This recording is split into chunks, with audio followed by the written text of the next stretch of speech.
Pelaksanaan pemilu di Kepulauan Yapen, Provinsi Papua berjalan secara kondusif. Kapolres Kepulauan Yapen memastikan logistik telah terdistribusi dengan baik dan tidak ada gangguan keamanan yang terjadi saat pencoblosan berlangsung. Dapat kami laporkan hingga kemarin kami sendiri para unsur Forkopimda telah melaksanakan monitoring pendistribusian logistik pemilu dari gudang KPU sendiri menuju ke PPD hingga ke PPS. Hingga tadi pagi kami juga melaksanakan pemantauan di seputaran Kota Serui. Sampai sejauh ini dapat kami laporkan Kabupaten Kepulauan Yapen siap melaksanakan pemilu pencoblosan di tanggal 14 Februari ini. Begitu, Mbak Almira. Baik, kemudian bagaimana antusiasme masyarakat dalam mengikuti pemilu, Pak? Baik, kembali kami laporkan juga hingga tadi pagi pihak penyelenggara pemilu dalam hal ini KPPS di TPS-TPS mereka sudah siap dan warga hingga pukul 8 tadi pagi mengantri untuk mendaftar. Selanjutnya kita beralih ke Siborong-Borong di Tapanuli Utara, Sumatera Utara. Bagaimana situasi terkini pemungutan suara di sana? Kita telah terhubung dengan Bribka Boy Sihombing, Babin Kamtipmas Siborong-Borong, Polres Tapanuli Utara. Selamat siang Pak Sihombing.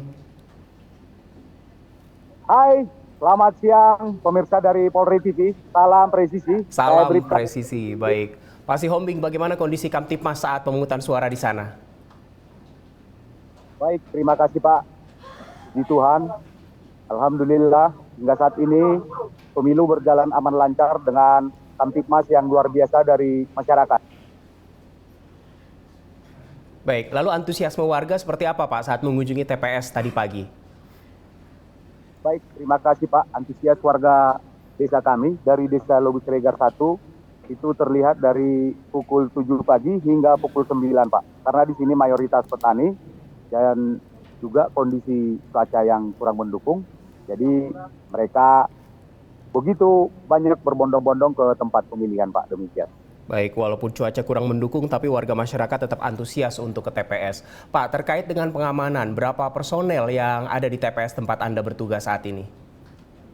Baik, perlu kami beritahukan kepada Polri, saya sebagai anggota Polri dan Bapak Babinsa dari TNI, kami tetap menggandeng Linmas di TPS-TPS. Kami dilengkapi dengan 2 Linmas yang luar biasa untuk mendukung kinerja pengamanan dari TNI Polri. Demikian, Pak. Baik, tepatnya Pak, memang ada berapa warga yang terdaftar di TPS Anda atau berapa DPT-nya? Baik, terima kasih Pak. Dapat saya jelaskan, adapun DPT dari masyarakat Desa Lubuk Regar 1, 1.730 DPT, dan kami sampaikan kepada pemirsa Polri TV, kami memiliki 8 TPS yang harus kami awasi dengan Bapak Babinsa dan Bapak-Bapak Linmas kami yang luar biasa Pak. Baik, Pak Sihombing, himbauan apa yang dapat Anda sampaikan sehingga pasca pemungutan suara Kamtipmas di sana tetap berjalan kondusif? Baik, terima kasih Pak. Kami himbau kepada seluruh warga negara Kesatuan Republik Indonesia yang kita cintai, kita himbau kepada masyarakat, pilihan boleh berbeda, cuma tidak boleh lupa bahwa kita adalah NKRI. NKRI yang mati dan NKRI akan berlanjut di masa-masa yang akan datang. Jangan dengan berbeda pilihan, kita merusak apa yang selama ini telah baik dititipkan oleh para pejuang kita, sehingga akibat momen ini terjadi perpecahan. Jangan kita maui, kita tetap Indonesia. Berbeda pilihan itu di antara lapisan masyarakat merupakan suatu keindahan. Itu adalah sesuatu yang luar biasa, Pak.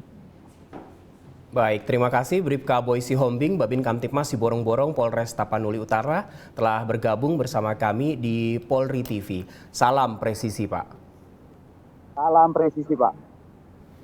Baik, pemirsa, kita ke informasi lainnya. Pencoblosan untuk pemilu RI di Amerika Serikat sudah dilakukan pada 10 Februari lalu, sementara hasilnya baru dihitung bersamaan dengan pemilu di tanah air.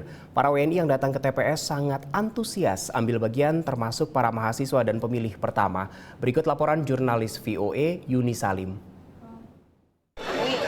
Meski jauh dari tanah air, warga negara Indonesia di Amerika Serikat senang bisa ikut ambil bagian dalam pesta demokrasi Indonesia. Suasana kalau di Indonesia kan gitu, karena banyak sekali yang berpartisipasi jadinya benar-benar kerasa itu suasana pemilu. Tapi kalau di sini yang berbeda ya suasana yang tidak saya dapatkan itu. Cuma semangatnya sama sih bahwa kita kan memilih pemimpin yang terbaik untuk bangsa. Di sini kayaknya prosesnya lebih lancar dan kondusif dan lebih cepat kayaknya. Gampang ya atau gimana, kayaknya merasanya lebih langsung lah, lebih direct. Sebagian pemilih adalah yang baru pertama kali mencoblos. It's very exciting. This is my first time voting, so it was also very confusing at first because I didn't know it was on paper. I thought it was going to be on computer, but it was exciting and I'm excited to see the results of the election.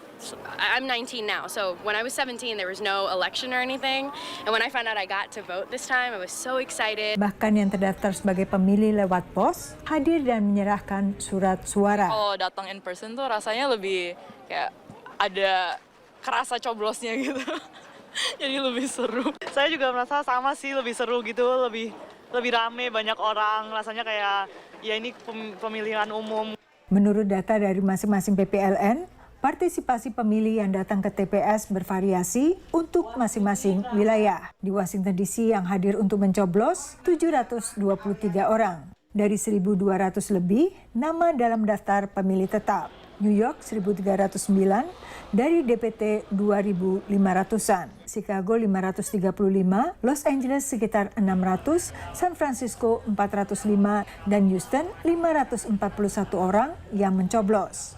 Di TPS Washington DC, New York, Los Angeles, dan San Francisco, jumlah pemilih lewat pos jauh melampaui pemilih yang datang ke TPS pada hari H. Warga negara Indonesia yang mencoblos tidak hanya senang bisa ambil bagian dalam pesta demokrasi di tanah air, tetapi juga sadar bahwa paslon pilihan mereka belum tentu menang. Untuk itu, mereka hanya berharap siapapun yang terpilih akan membawa Indonesia ke arah yang lebih baik. Dan menjadi pemimpin yang bisa membawa aspirasi semua rakyat, bukan hanya pendukungnya saja. Dan benar-benar hatinya buat Indonesia, buat rakyat, bukan untuk dirinya sendiri atau mungkin untuk golongan tertentu doang. Yang pasti memiliki visi nggak cuma untuk 5 tahun ke depan aja, tapi untuk jangka waktu panjang juga memiliki visi untuk memajukan ekonomi kreatif Indonesia sih. Tak ketinggalan harapan atas isu yang berkaitan kewarganegaraan yang menjadi perhatian banyak diaspora Indonesia di Amerika. Bisa dikatakan punya suami tapi kewarganegaraannya beda-beda, jadi agak bingung. Semoga bisa ada jalan keluar. Kalau saya sih maunya bisa ada duit kewarganegaraan. Seperti halnya di tanah air, tinta ungu di jari kelingking mereka menjadi pertanda warga telah memilih. Dan meski tak ada diskon bagi pencoblos dengan tinta ungu, seperti layaknya di tanah air, mereka bangga bisa tetap ikut menyuarakan pilihan mereka. Demikian laporan tim VOA. Tetaplah bersama kami pemirsa, Presisi Siang akan segera kembali.